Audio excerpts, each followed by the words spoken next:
to Search Talk Live with search engine optimization and marketing experts Robert O'Haver and Matt Weber. Powered by the Robert Palmer family of companies. Hey, welcome back to another episode of Search Talk Live. I'm your host, Robert O'Haver, along with Matt Weber of Roar Internet Marketing. Hi, everybody. Hey, Robert, good to be back. Yeah, it's starting to get really hot outside. So It is. It's nice to be inside in the cool atmosphere or whatever. Yeah. Other places in the country, they call it air conditioning. Here we call it life support. Yes. Well, I don't know. Like we were talking about earlier with Phoenix. Yeah. That's life support. Yeah. But, those of you tuning in for the first time, Search Talk Live is a digital marketing podcast. We talk about everything to do with digital marketing. We try to give a flavor for everyone. We talk about social media, SEO, site optimization. I guess that's the same thing. But content marketing. We cover it all. We really try to. We bring in a new guest every week that is an expert in the field that we talk about to help us cover the topic and discuss, whatever it may be. And how about last week's show?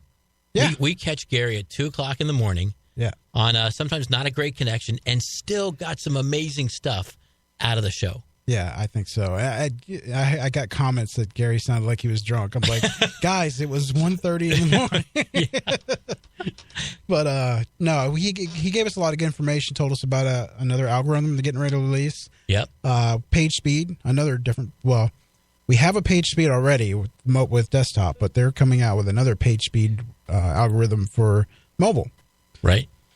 Which I would thought they would have had that already, so they're pushing mobile so much, Yeah, and he threw another log into the fire of the controversy as to whether or not site engagement is a signal or not. Yeah. Because he danced around a little bit, but because he was tired, I think he took a stronger position than maybe we were expecting him to, and he said no. And he did the don't confuse causality and correlation with the two things. But more blog posts came out just today about that. It is a signal and some great research out there, but he had a pretty definitive stance. No. I think there's limited things like we were talking that he can share. Right. Because it can so be gamed, Right. Just like I told you with the case study I had where spending a ton of money offline, drawing people with an exact match domain, and that domain ranking based on, hundreds of people a day going to that site because of the advertisement they saw offline. Right. That, and I mean, their meta descriptions and titles, horrible. No content on the page. The site still ranks. Yeah. You're right. They can't be completely transparent or else we just reverse engineer to whatever he says. Well, exactly. Yeah. I mean, that's how people start to game the system, and then, and we're back to where we were, 10 years ago, right. 8 years ago. Yeah. But we got a great show today, and I'll tell you, and I think you share my feelings, there is no more underutilized channel on the internet for most businesses than local search. Yes. Today we are talking local search, and I'm excited about it because it's one of my favorite topics, so do a lot of it. So our guest today is Jesse McDonald of Geek Powered Studios. Jesse, how's it going? Hey, how's it going, guys? It's going good. Glad to have you on again, man. Thanks for having me again. Glad to be here. Yeah, so tell us a little bit about yourself for the people that don't know who you are. Well, like you said, my name is Jesse McDonald. I am the Director of SEO at Geek Powered Studios. We are a digital marketing agency in the heart of Austin, and we specialize in local search for the most part. We are kind of dipping our toes into the enterprise game, and it's exciting.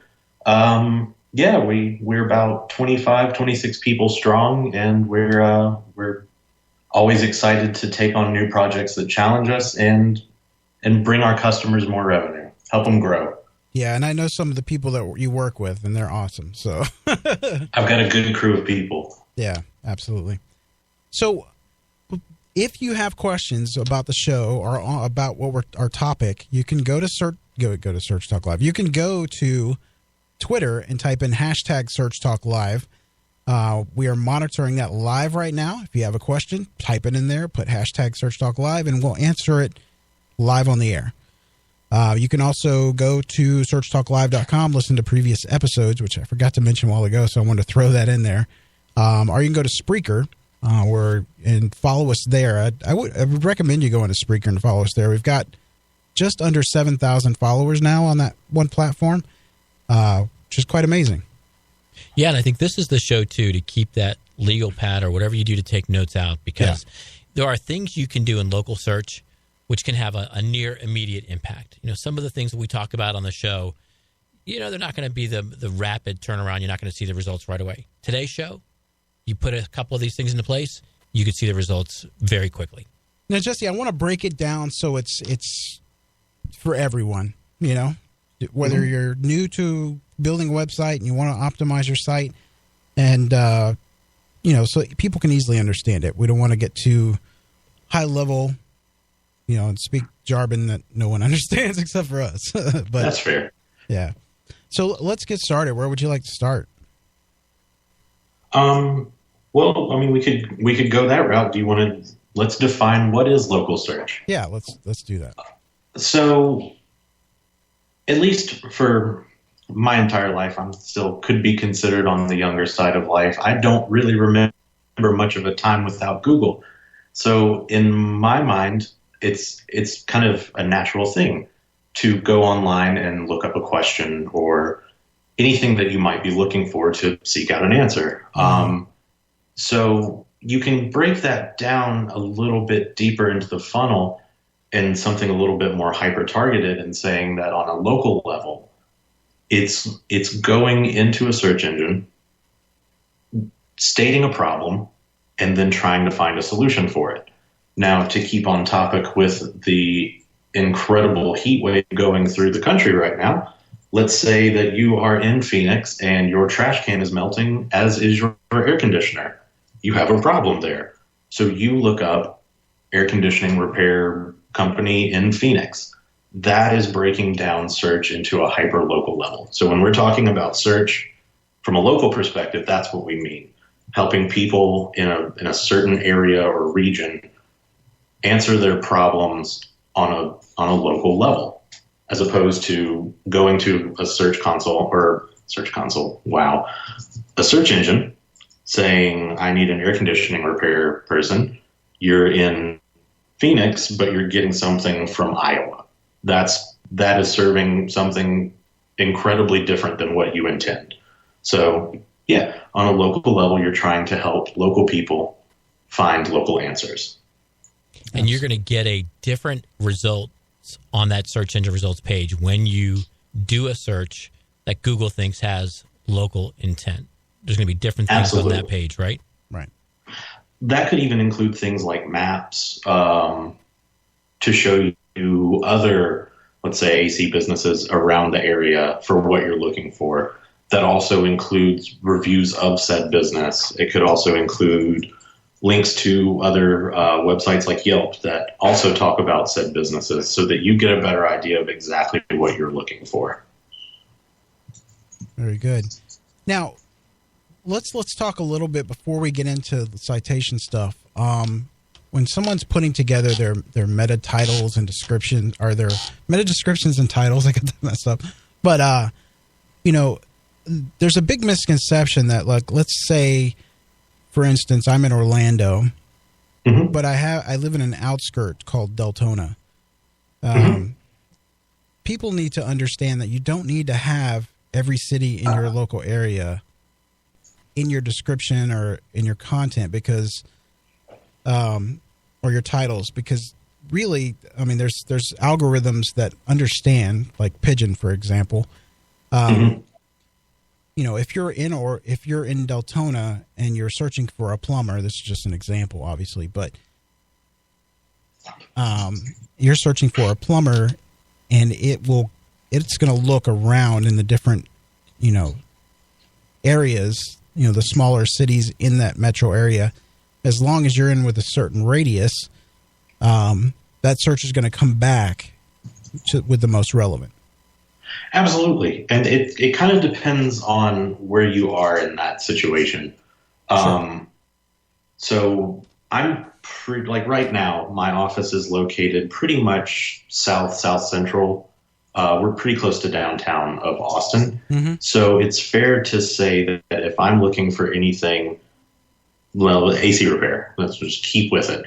Okay. If I'm looking for AC repair here, I'm going to get something in that general area, whereas I'm not going to get something up in Round Rock where our good friend Keith Good is. Right. I'm less likely to hear from that space. But if I'm in Round Rock, he would be less likely to hear about something in my area unless they also serve that area and talk about it, or if they're a larger company with multiple locations. So one thing to do, and if I was, let's say, in Round Rock and an AC repair guy, and I was doing SEO for my site, I would look at, obviously, how people are searching for it. Correct. If there is search volume and search intent for Round Rock, get it hyper-targeted to bring people in and throw in things about other surrounding areas into your content. Sure. To kind of help guide Google and other users to that direction that you might be going in. Exactly. But Go ahead. Google is also smart, so at the end of the day, they can figure it out as well. Right. Yeah, and this is an important topic, though, for the business owners that are listening, because there's a guy out there right now that's saying, my competitor has a physical address that's right in that big metro area, and my physical address is just outside that metro area. I don't have the same city in my physical address. Am I not able to compete for that search traffic where the business is? The bulk of the business is in the metro area. My competitor's got a physical address in the metro area. I'm just on the outskirts of it, but all of the search volume's in that metro area. He can still compete, right, Jesse? He can compete, but one thing to also keep in mind is that when competing in this way, it's just going to take a little bit longer. Sure. Because you have to establish that foundation and do your work in that area, and then the other sections will come. You can compete for it, but the local address is a big factor. So by not having that, you're just kind of pulling those signals into a longer time length of becoming more of a return. Yeah. Which is why it's so important to determine if where you are actually has that volume that you can pick up on while things are picking up for the larger areas. Right. And a lot of the common sense stuff, and I'm just going to throw it out there because some people don't get it. Make sure you have your address on your website. Absolutely. And mark it up. Yes, absolutely. Let's talk about what that means for the folks listening to the show. What does that mean when you say mark it up, Jesse? So one of the most important things to a local search campaign is, like Robert said, having your name, address, and phone number, also known as your NAP, on your content and consistently. So if you have it on your website in your footer, and then you have it on your Facebook page, that those two things match up, that your name of your business is spelled out the same way between the two platforms, that your address is done the same. If you're in building 4 and it's BLDG 4, make sure that everywhere that it mentions your address has the same thing. So consistency is key. Yeah. But then part 2 of that is that you can use what's known as schema markup, or JSON LD, which is basically a reference for schema, to have search engines, when it crawls that code, understand that this website is attributed to this information, and anytime it sees it, to make sure that connection is consistent and makes sense, so that can help determine when users see that information in a map or location and where this business actually is. So it's a markup code, basically. Yeah, and those of you who haven't heard of schema, you can go to schema.org and read all about it. But you can geotarget. I mean, you can actually put latitude, longitudes in it and really be specific. Hey, I am right here. Right. In essence, what schema does is it's a classification of data for the search engines. So the search engines look at this code that you put in there, and it says, oh, okay, I now understand that this combination of letters is an address. And then you're telling the search engine, oh, this combination of characters is a zip code, and this combination of characters is a latitude and longitude. It's a classification system for data for the search engines. Right. Mm-hmm. What else, Jesse? Let's go through it. You've given some good best practices. Now, what else do we want to do on the website to make sure that we're local search optimized? Number one, we want to make sure our address is consistent everywhere it is. Number two, we want to use schema markup in that address to help the search engines get a consistent meaning. What else can a business owner listening to the show do to local search optimize on their website? Well, and I think you mentioned this a little bit earlier, but going through the process of creating citations to get that information out is also important. So a citation is, you hear a lot about link building in our industry. You can almost think of citations as an offshoot of link building, because when you're building something, typically these links tend to either have a no-follow attribute or no link at all. But essentially what it is an information about your site. So you can almost consider like a Facebook place or a Google My Business, anything like that contains your name, address, phone number.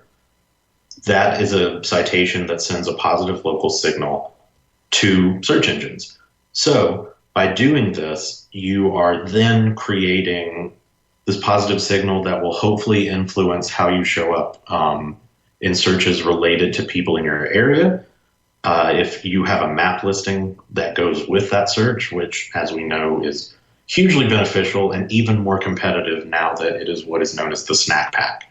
It used to be, I believe, about 7 results. Now it's 3. So competition is incredibly fierce in this space, but incredibly important to the success of a local campaign. Absolutely. I wonder if, as local search experts, they're going to measure our age by when we can remember how big the pack was, because I can remember when it was 10. Yeah, when I started about almost 4 years ago, it was, I believe, 7. It might have been 10. It's been a long 4 years. Well, that I want to break it down for everybody, because I was telling you, I was accused of being too technical and not breaking it down. Which is easy to do in our space. Oh, yeah, because we don't realize it. We talk it all the time. So, like, when you're saying local citation, what he means is your local listings. So, like your Google My Business. Most important of all, Google My Business. We'll get back to that, I'm sure, in a minute here. But, your Yelp, your Yellow Pages, those type of things, those are your local citations. Because those are, to me, in my experience, those have been a huge, like if I'm first building a site and I do the citations, you will see a huge difference in how quick and how understanding Google is of what your site is about and what it is for, because basically those give a classification on a category. So like we're talking plumber or electrician or anything like that. It starts to understand once it hits these sites and sees this information, you get a good classification of your site, along with those, the local citations of address, phone numbers, all that stuff that actually backs up your story. And that's why it's so important to make sure all that stuff is 100% accurate. So as you're looking at those citations, do you keep kind of a category of local specific citations that help give you semantic context to a geography, and then separate an industry specific list of citations that give you context to your industry? Both. You do keep separate, right? Keep both. Yeah. It's good to kind of put them in buckets and understand what's going to affect what and where to start, because local citations can get incredibly overwhelming very fast. And unless you're using a tool to help you build them, like let's say a Moz Local or a Yext, it's going to take a lot of time to make them happen and do them correctly. So it's good to categorize them in those buckets so that you know what you're affecting and can kind of not destroy your brain so quickly. It's really good to spend the time on and make sure it's 100% accurate, even if it takes you a month or two to get all, if you use something like a Yext or something like that, getting rid of duplicate stuff or wrong information and fixing all that stuff, because it is a huge bang for your buck on a local. And it's better to do it yourself And this is one of those circumstances where if you get that email, and you've gotten them, that says, hey, pay us $17.99 and we'll do it all for you. We'll insert your listing into 140 of the most popular listings on the internet. It's not going to work. Yeah. This is something that you're just going to have to roll up your sleeves and do it yourself. Yeah. Absolutely. Well, it's kind of like link building too. At the end of the day, it's all best judgment. No robot can tell you what's a good link, what's a bad link. Maybe in the future, but right now, you look at something and maybe the data is saying, hey, it's not necessarily the best link in the world, but the user aspect of it or the hyperlocal aspect of it would kind of offset those signals in their own.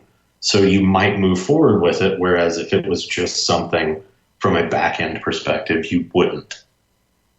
I think being incredibly smart and intuitive is one of the keys to being an extremely successful SEO, and being willing to try things and take risks. Sure. And I mean, it's a puzzle piece. I mean, it's a puzzle. You know how it goes together, and once you have the understanding of how it goes together, it'll all make sense to you. Absolutely. Yeah. So, I mean, even Google really doesn't know what a good or bad link is. No, according to Gary last week. No, I'm just kidding. That's a bold statement. Yeah. I'm joking. But I know Gary's listening, so I figured I'd throw that in. How does a business know that this effort that we're talking about today can pay off? Jesse, what hints can you give to reporting on local searching? Can we break that traffic out separately so somebody can look at it and say, those hours I spent getting those citations that I heard about on the show, it paid off? How would they know that? I think the most important thing to do is to set your goal in the beginning. Do you want to have more traffic? Are you looking to get more conversions on your website? Or is it simply the old school, I just want to rank? Which, personally for me, I lean more towards the get traffic, get revenue. Because at the end of the day, if you do that right, then the rankings will come in the long run. So that's where I usually aim my target first. Sure. So the best way to do that is to have a good analytics platform. Look at exactly what your goal is. If it's more traffic, look at how much traffic you're getting over time and then where it's coming from using your source medium filters. If you're building a link that has more of a citational value and not necessarily the website aspect of it, let's say the website's there, but it's no follow, but you're noticing that you're getting traffic from that site and a bunch of people are converting, then that link has been totally worth it. Yeah. Absolutely. So feeling comfortable with analytics is probably my best tip for gauging the success of a local campaign, because that's really where all of your answers are going to be to move forward with something else. Yeah. And here's a newbie tip for you too. If you're looking in analytics for people coming from Yelp or Yellow Pages, I'm sure you might see that, but that's not where you measure it, because absolutely it's indirect.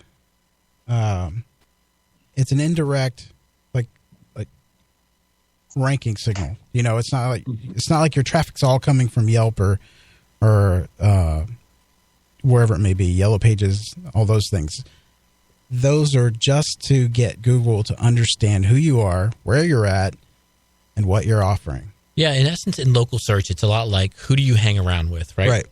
So if you hang around with other websites that are in your industry via these directories, these local citations, then Google over time learns, then you must be of this business type. And same thing, if you hang around a lot of businesses that are from this geography, over time, Google learns that your business is associated with this geography. Correct. And that's what it is. It's about building a reputation about being semantically connected to an industry and semantically connected to a geography through these links that you're building by placing your business in these directories. Yes. Yeah.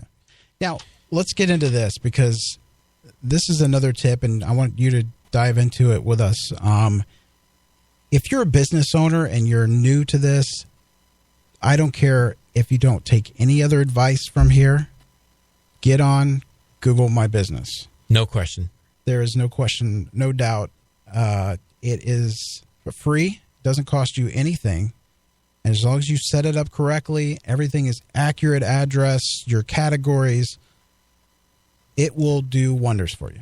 Yeah, I think you and I have the same experience. You go to a client, and they, of course, they want to be number one in Google, and I'm using air quotes now, right? And you look at it and you say, well, what's more likely to happen? That I can get them to rank organically, or that I can get them exposure in the snack pack? Mm-hmm. And usually, 8 out of 10 times, getting exposure in the local search results is usually a more achievable route to go. And it's low-hanging fruit. It's low-hanging fruit, right? Well, and at the end of the day, because of its original name, Google Plus, it gets a lot of flack, I would say, for being something that didn't really succeed. But if you look at it honestly, pivoting to Google My Business for the business side of it is incredibly smart and successful, because you have an opportunity to input your information straight into Google to help them better serve your potential user base. So by not I guess utilizing that is, I would say, a mistake. That's one of the first things I do after a website's launched. Oh, absolutely. It is fascinating, though, isn't it, that, for business people, they have a brand awareness of Yelp. They have a brand awareness of Foursquare. But ask them what Google My Business is, and they have no idea. And yet, if you rank what things are going to impact them over the next 90 days or 120 days, it's Google My Business first by a lot. But they just have no brand awareness of it as a thing, right? They can't see it. Yep. Well, I think it's because of how kind of Google protects its information. They don't necessarily tell you straight up that Google My Business is one of the big factors in a map listing, because it can also connect to reviews and such. But you see it on the external level, so people that aren't necessarily like us, who are deep in SEO every day, just see it as the map listing and think that it's just generated. Whereas, for the most part, it's built by people like us.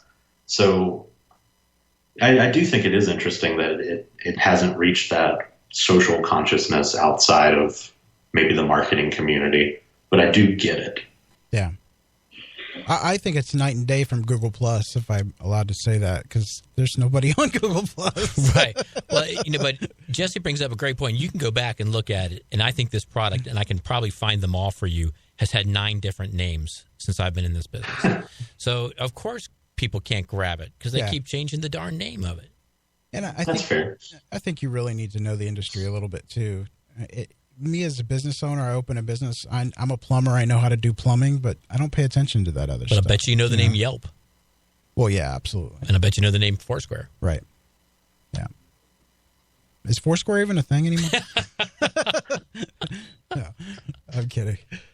So Jesse, let's get into this. I mean, Google has spent some time, and they're actually in making Google My Business better. Like they just last week announced, is it last week? Or last week? Before? Yeah.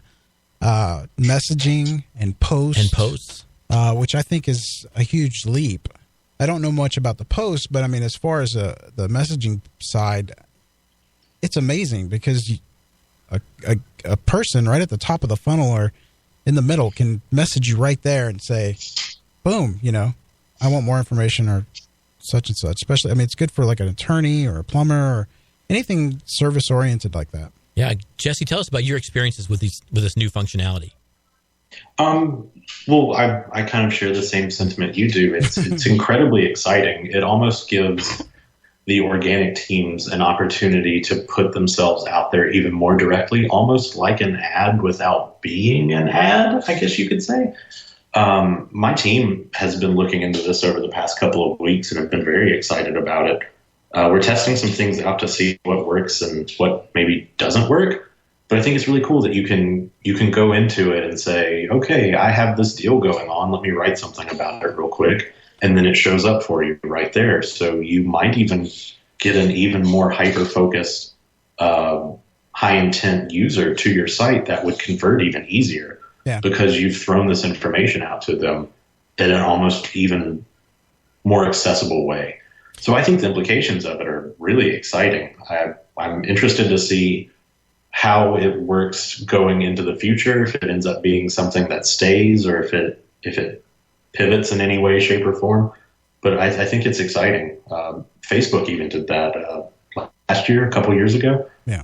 where they added the messaging functionality. And that's incredible to be able to talk to a business owner or a business that can solve my issue right out of the gate on something that I'm on already is incredibly valuable to the local businesses. And for the folks that haven't had a chance to log in yet, go into your Google My Business account, go into your dashboard, and you'll see Google Posts, and you can put in a message. And I was really expecting just a text editor, but it's a WYSIWYG editor. Yeah. You can put in a graphic. You can put in hyperlinks. Whatever message you put in there is going to expire within 7 days. But an awesome opportunity to put in some price-related information, some specials. And when people see your kind of knowledge bar result on that search engine results page, that little message shows up. It's character limited, but I think it's tremendously valuable. And I was expecting just a text editor, and I was amazed to see how much robust functionality they've given to make that post. Yeah, it's pretty amazing. When we get back from our break, I want to talk a little bit about reviews.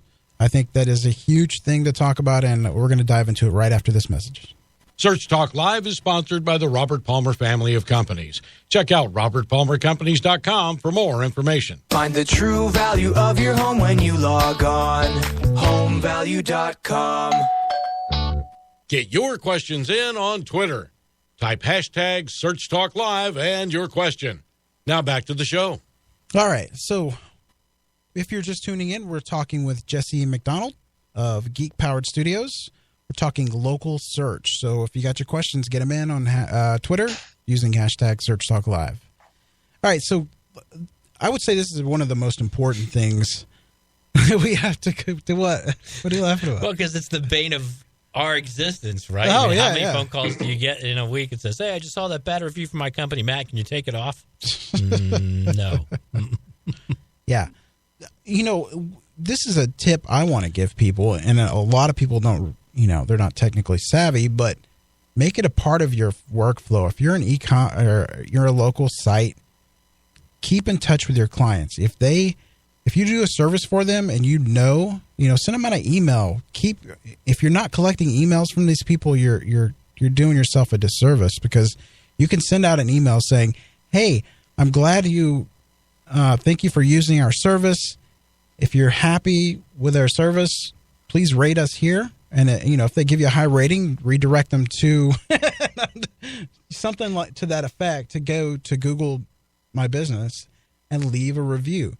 One of the ranking signals on local Google My Business is the reviews.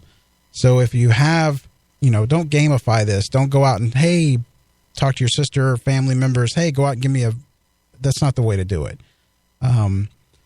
But get legitimate reviews for your business. It will be amazing. Not only that, and going back to what we were talking about earlier with the schema markup, you can use schema markup to take those reviews and add it so that when your site comes up in search, you get those stars showing up right next to your snippets, which increases your click-through rate. What? I've seen 30, 40% sometimes. Oh, it's immense. And, the research that's out there about how the current population is persuaded by reviews is staggering. Right? Oh, yeah. How influential they are. And we've all done it, right? We've all gone to Amazon and gone right to the reviews, and that's how we make our purchase decisions. But it's so valuable. I want to ask you a question, Robert, just to give our listeners a sense.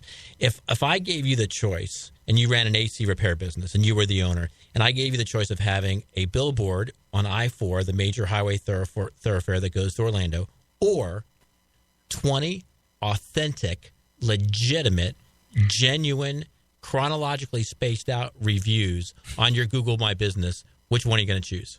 Google My Business. I'm going to choose the same thing. And it's free. And it's free, right. I mean, but that's the impact that these reviews have now on consumers. And in that Google My Business listing, they're that powerful, and people are underestimating them.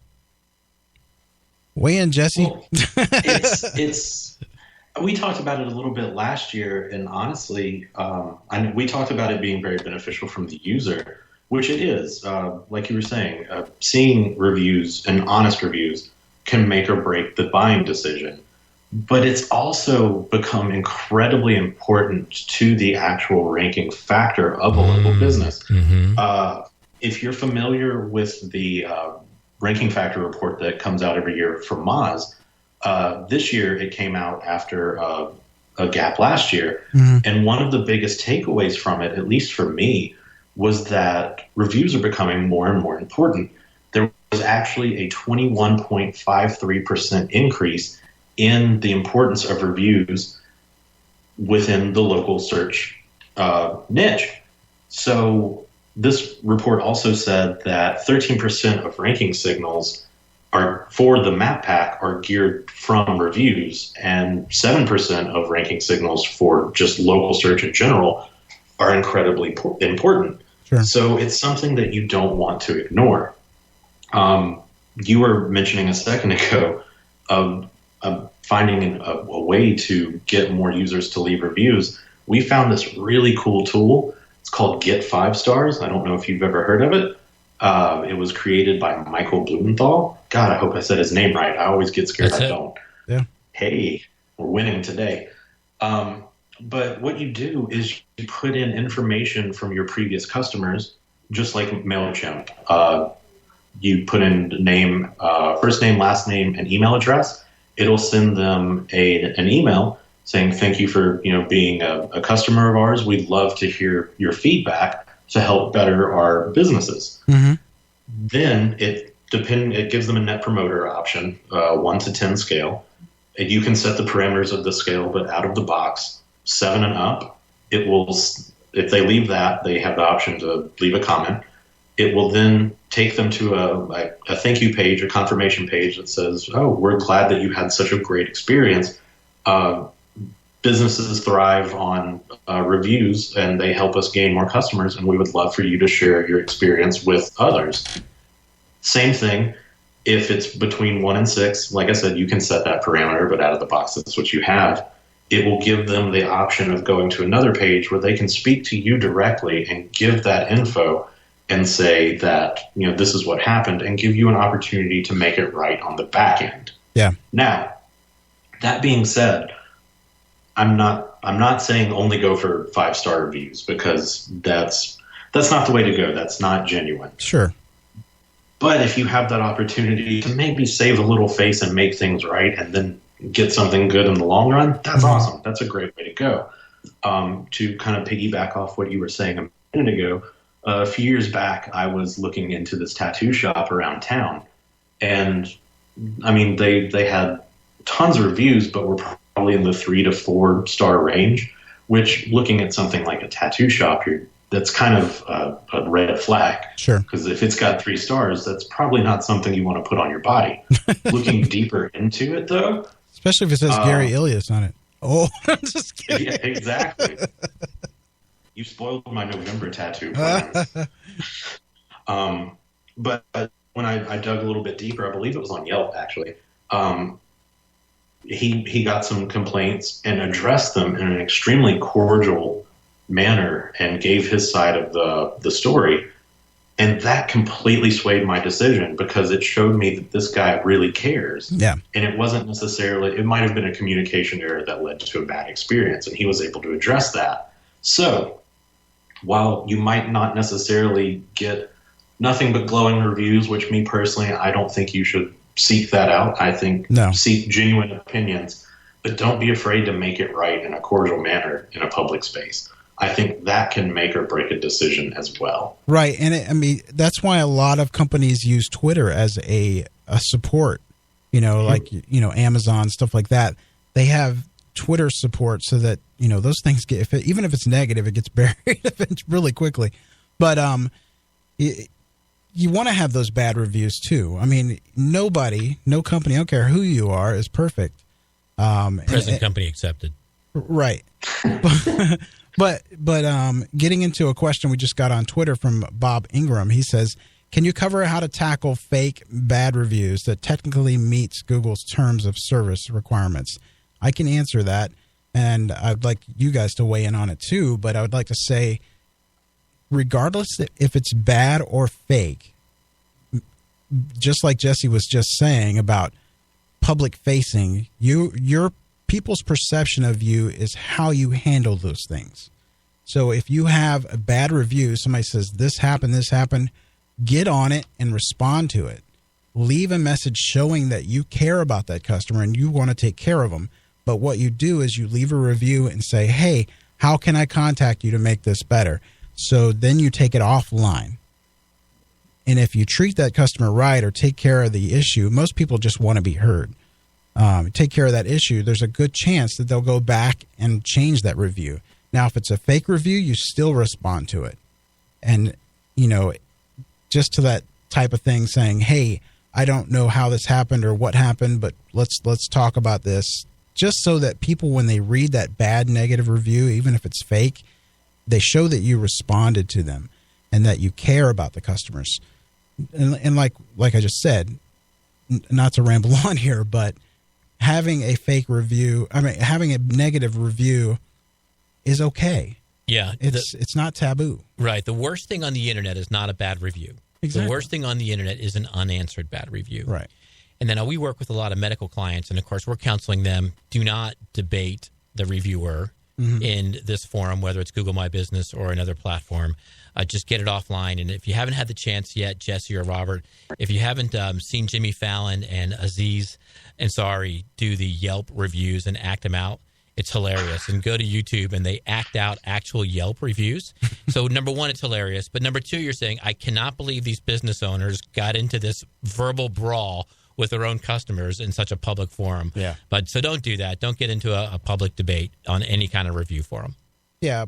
Honestly, at the end of the day, if you kind of make lemonade out of lemons and get a bad review, look at it as an opportunity to make things right, because that's the best approach to have. Don't attack the person, even if it's fake. Just be completely honest and say, I'm sorry that you had a bad experience, or maybe consider a little aggressive, but saying, I don't have the record of you as a customer. If you please email me, we can start chatting and we can look at making this situation right. Exactly. It's an opportunity to regain that trust from someone that might look at that out of context and not completely understand it. Yep. Yeah, and I love, Jesse, your comment about soliciting reviews. And I think that if you're a business owner out there, if you're not comfortable doing that, this is where you might want to engage with a professional, because I think in today's world, it's a gotta, right? People who are upset need no stimulation to leave a review. People who are happy, though, sometimes need a little nudge to leave a review. So having a system that you talked about, Robert, systemically seeking reviews, I think is a fundamental part of today's business marketing operations. And Google Absolutely. I'm sorry. No, go ahead. Google My Business has helped a lot in that aspect. For example, if you go into a restaurant, they immediately show you those reviews if you opt in for that. And you can leave, so they prompt you, hey, leave a review for this place, or take a picture and add it. I'm a member of the community that helps out with the local stuff, but so I can add a photo or that type of thing to the listing. So you're a certified local reviewer. Yeah. Yeah, as is my wife, Pam, same thing. And so all of these platforms, Google, Yelp, are doing a lot behind the scenes that people don't see to add credibility to these reviews. Because there was a time, 5-6 years ago, maybe even sooner than that, it was easy to game the reviews and hurt your competition. It was way too easy. So I really applaud all these platforms taking the effort to validate the reviews. Right. There's paid services and everything out there. So, stay away from that stuff. To pair with that, if you keep up with the SEM Post, it's a blog run by Jennifer Slegg, who is an incredibly intelligent human being. Check her out. Great information comes from her constantly. Mm-hmm. She did a blog yesterday where it talked about a new test that Google's doing on mobile, where whenever you see a business knowledge graph, it also has a call to action on it that says, tell everyone about your experience. Mm-hmm. So 2 things you can take away from that. A, Google's trying to make it easier for people to leave reviews, which means that they value them, which means that from a local perspective, get on the task of getting your websites or clients more reviews within that platform, because if they're trying to make it this easy, there's value to it. Yeah. And then on top of that, they're trying to keep it genuine. Yeah, I agree. And you both talked about we've got the value of reviews as an influencer, and then we've got the value of reviews as a ranking signal. What's more valuable in your mind, Jesse, for reviews as a rank signal? Quantity of reviews or quality of reviews? Well, it's kind of like what I mentioned earlier with having a system where let's say your goal is more traffic and more revenue. At the end of the day, once you do those things right, the rankings will come. So if you have fewer quality reviews coming in, but on like a relatively frequent base, you're going to see the benefits of that because it is a genuine item that will have a lasting impression. So yes, I mean, try and get more people to leave you reviews, but don't flood the market, because if you do, then it will start sending a negative signal, which will ruin your credit in the eyes of the search engine and might devalue all of these genuine reviews because they came in at one day. Yeah. I mean, me as a local business, you should be sending out reviews, even if it's an autoresponder or something that just when you're done with that work, if you're a plumber or electrician or whatever, or in the marketing industry like we are, send out that review. Ask them, how you did, and then get them to Google My Business. It will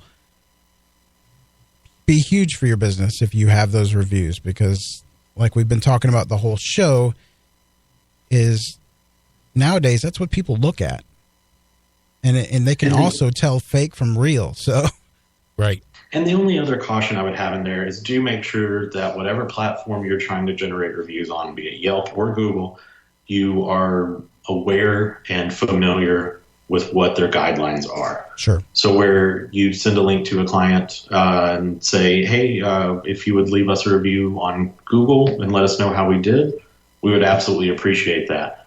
That's within reason, as long as you don't incentivize it or anything like that. It's a free choice sort of thing. Correct. Yelp is not a fan of that. They don't want you even asking for reviews. Right.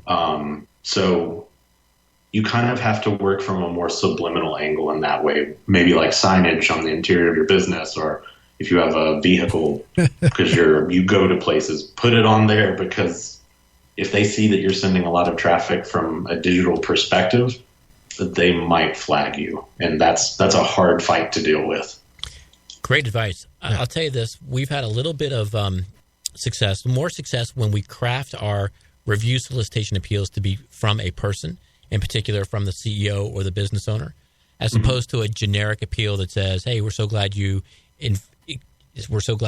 used our business, and we'd like to know your thoughts about our business. Has not been as effective for us as one that says, hi, I'm Bob, I'm the CEO, I'm personally interested in your opinions about our business, and I'd love to be able to share your thoughts with other people who are looking for a service. Can I ask you to take a minute and help me by completing this review? That's been a more successful technique for us. It's being genuine. People love genuine. Absolutely. And at the end of the day, that title does have some weight to it because they feel like they're getting the highest possible person that cares about them, which then has the trickle-down effect of the business cares about me. So I think that's a great direction to go in. And while it's on my mind, you had mentioned earlier marking up reviews. One word of caution, last year Google did release a guideline that said to not mark up any reviews from a third party. So don't mark up anything from Yelp or Google. Right. Any review that you're getting that you're putting markup code on your website, make sure that it is unique to your website and that you have a wide variety of them, not just the 5-star stuff. Because you could, I believe, even see a manual action from it. So that's not a fun battle to take on either. Yeah, you can mark up an aggregate so it actually goes out and pulls a summary of everything, which is nice. But yeah, I think we've beat reviews down, but I mean, it's so important, and it's take the good with the bad in this case, but answered. I see time and time again where companies get a negative review, they leave it unchecked. They don't look at it. They don't respond to it. They're like, oh, maybe it'll go away. Don't do that. Yeah, but how can a local business, though, let's talk about Joe Plumber. How does he find out that someone left a review, right? He's running his business. He's not going to go into Google My Business every day. He's not going to search himself every day. How can we help him find out that there's a review out there that he needs to respond to? Well, chance if he doesn't know about it, have a listing, but I would. They just need to be educated, I believe, or hire one of us, or set up a Google alert. Yeah, absolutely. Just a free Google alert.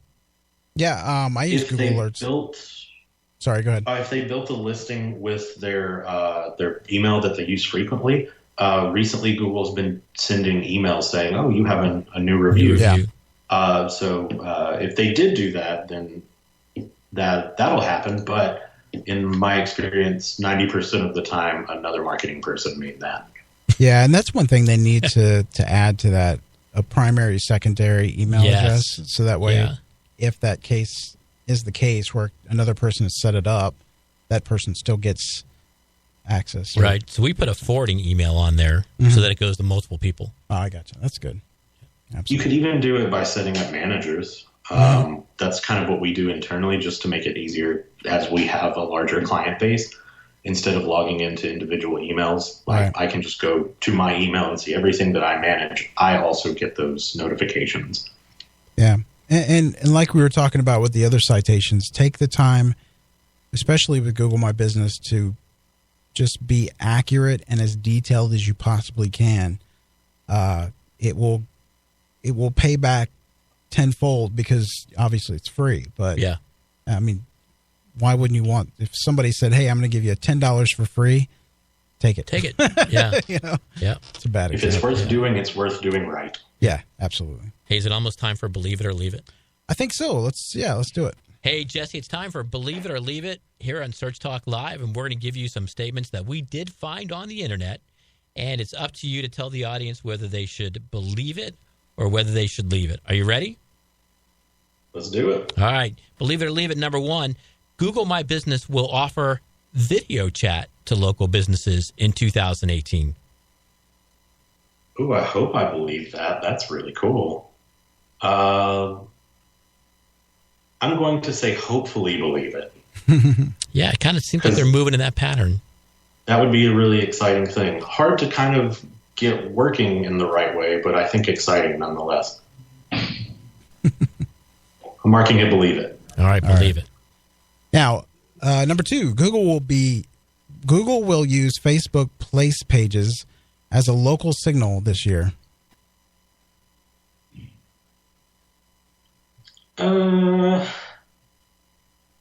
See, I already kind of think that they do to some degree. I think it falls into that citation space. Mm-hmm. So yet again, I would say believe it. I don't think it's a direct signal. I think from a citation perspective, it works that way. Interesting. All right, here's number three. We'll say secondary believe it. Secondary believe it. He's going to give himself some room to be wrong here. All right, number three. Google will create their own restaurant reservation booking engine for use on Google My Business in 2018 to bypass all third parties. I don't think that quickly. I think in the future, yes. Next year, no. So half leave it, half believe it. Leave it for 2018. I think there's a lot of competition out there that's already in that space that's working efficiently. So I don't think they necessarily need to disrupt it yet. I think they might partner with it. Yeah, that seems to be what they've done with the early. They just announced bookings for spas and medical spas, and they're integrating with third parties. And hotels, I think they're going to start integrating. They've done a pilot where they've integrated with third parties for hotels. So that seems to be the first step, integrate with third parties. But I do wonder if ultimately they don't say, why don't we just take out the middleman? Yeah. I think in the long run, yes. I mean, they're doing that with a lot of stuff now. They are. And I feel sorry for industries that are being just gobbled up, if Google jumps in that space. Yeah, I think if you're HomeAdvisor.com or Porch.com, I mean, you got to be looking down the road going, uh-oh. Right. You're having your pivot moment right now. Yeah, right now. Yes, exactly. All right. So now let's get your tattoo. Yeah, right. Your Search Talk Live tattoo, Jesse, which is the single most impactful piece of advice you can give about local search to our listeners that is really tattooable. So to kind of piggyback off of Gary's response last week, where he said to think about the user, consider the user. I kind of take that same approach when making decisions on the local level. Mm-hmm. So to not 100% say, think about the user, I would say audience is key. Because at the end of the day, if it can benefit your audience, it might outweigh some other decision metrics. So audience is key. I like that. Nice. Yeah. I can Put it in a definitely nice ribbon with a flower, maybe a heart with an old school dagger on it. Yeah, Look good. I can definitely see that on Robert's bicep. Absolutely. Audience is key. I think Robert's going to have a really full sleeve by the end of this year. Absolutely. I don't know. You should check the Twitter feed right now. If you're not making plans to come to PubCon, you should come to PubCon just to see Robert's sleeve. Absolutely. Yes. I do think that's great advice, though, and I think it's something that you and I have to pay attention to, because it's easy to get really involved in the technical portion of this, and some days you just got to have to step back and say, wait a minute, what's the end game here? Yeah. The end game is to satisfy a user's curiosity or satisfy a user's need, right? Then let's get all this technical stuff in place, but really we got to start big and say, what is the problem that our users are trying to solve? That's the starting point. You've got to find the healthy middle ground between the two. Yeah. Well, Jesse, we are out of time. I want to thank you so much for being on the show. It's been amazing, as usual.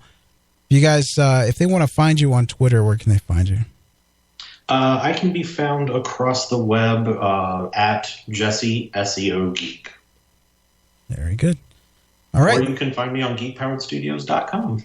Yes, and also we did a really cool local listing guide on searchtalklive.com. You can go to. Jesse's featured there. A bunch of our guests have been featured in this local, and it's kind of a guide that everybody that has been on the show that talks local is there, and it's really a good informational area if you check it out. And Jesse will be tweeting out the show to everyone that in case they missed it. But thanks again for being on the show. Thanks for having me. Yeah. Thanks, Jesse. This has been a business building show for a lot of people. I agree. I hope so. All right, guys. Thanks a lot for listening to the show. Another great episode. I want to give special thanks to Michelle Stinson Ross for live tweeting and just being an intricate part of the show and helping support it. Special thanks to Casey Marquis for, I heard the other day that he was doing a speaking at, what is it, Marketing Rocks? I forgot the name of it. I just got that information too. Rocks, hang on, where is it? Rocks Digital Digital Marketing Conference. He wore his Search Talk Live shirt. Last year, he was the most listened to episode. Nice. I sent him out a polo, and he actually wore it. Nice. At the conventions. It was really cool. It was he very gets nice a shirt, and all I get is socks? What's up with that? Boxers next. No, just kidding. All right, guys. Thanks again for listening to the show. Come back next week. Michelle's going to be on our guest as a guest host. And also, who's our guest for next week? Next week, it is Paul Cortman. Yes, awesome. We come back next week, and thanks for your support, guys. We'll see you. Thanks for listening.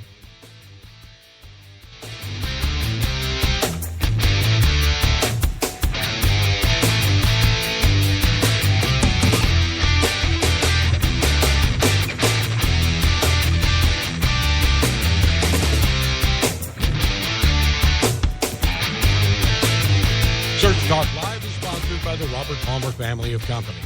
Find the true value of your home when you log on. Homevalue.com. If you have questions for Search Talk Live, or you're interested in being a guest or a sponsor of the show, email Robert at searchtalklive.com. That's searchtalklive.com.